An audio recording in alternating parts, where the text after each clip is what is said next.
Hello there, folks. I thought I'd make a short video of this interesting Vestron video collector's series Blu-ray release of Warlock, the collection, I guess, 3-film set.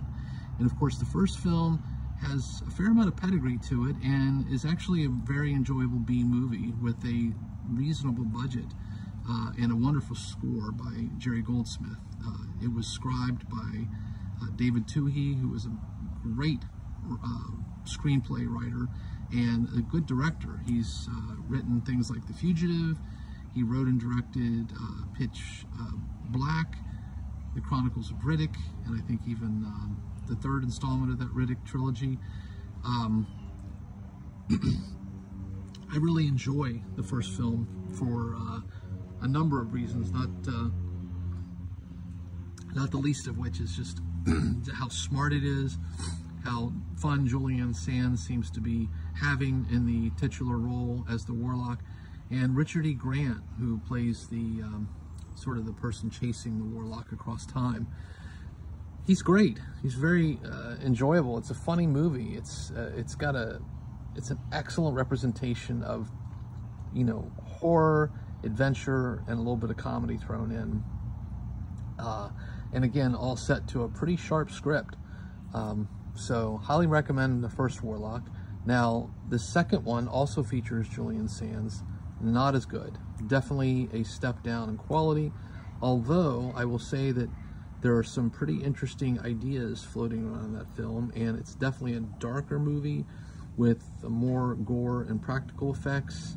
Hillcox, I believe, Anthony Hillcox was the director, and he had done previous to this, I think, Waxworks, and also had directed Hellraiser 3, Hell on Earth, which is a fun movie, definitely a step down from the first two Hellraisers, but I thought, you know, despite its lower budget and arguably just all around sort of quality reduction, I still think the second one is worth a watch, if primarily because Julian Sands is just so good in that part. He's a great actor. I'm sad that he passed away so unexpectedly. I think he was found dead hiking through the Los Angeles County mountains, of all places. Probably got stuck up there in the Grapevine area, I believe, during a snowstorm. But in any case, the third film really has hardly any connective tissue apart from just the idea that it's about a warlock or a male witch. And the third film features Bruce Payne in the titular role, and I think he does a good job. I was surprised, actually, by how much I enjoyed his performance. Didn't have a problem at all with the fact that Julian Sands wasn't in this one. It gave it a different feel, different vibe. The sad part about 3, though, is you can absolutely tell it's a direct-to-video release. It's incredibly low budget. It has some pretty janky effects, and the acting is, to be honest, pretty bad. Apart from, I think, the Warlock character played by Bruce Payne, and also I thought Ashley Lawrence, the actress who plays Kirsty in the Hellraiser films, she did fine.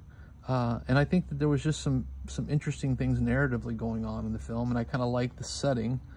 I think it is worth a watch. It's a very Roger Corman-esque type of film, and in fact, I believe it was shot on a Roger Corman studio.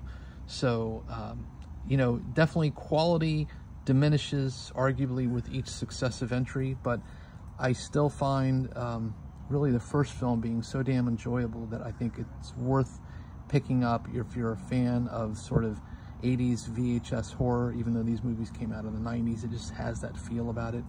And in particular, Julian Sands and Richard E. Grant in the first film, along with Jerry Goldsmith's score, it's a blast. I love the first film. I would put the first film as a solid B, in the second film probably a C, and the third film maybe a C-, but with things about both of the sequels that I still enjoyed, and I still think it's worth a watch. The supplemental features here are primarily focused on the first film. There's a lot of really interesting things going on with the supplements in the first film, including a great interview with Julian Sands. And the PQ and AQ are fine. Nothing revelatory, but certainly better than anything you'll get anywhere else. So again, I would just say if you're a fan of Julian Sands or Warlock or just VHS style horror, I think that this is one to pick up. And you know, I picked it up for 15 bucks on sale. So you know, wait for it to go on sale. If it's down around 15, 16 bucks, I'd say it's definitely worth a pickup. I anticipate watching at least the first film every couple of years. It's just such a blast. So on that note, I will just say give it a watch if you've not seen the original, and if you're into it and you want to kind of dig deeper and see the subsequent entries, you can do really no better than this Vestron Video Collector Series. I think it's one of my, you know, classic entries in this sort of, you know, cornball 80s horror that punches above its weight. So despite the fact that all three films were released in the 90s. So on that note, please do take care out there, everyone. Stay safe, be kind, and by all means, keep watching good cinema.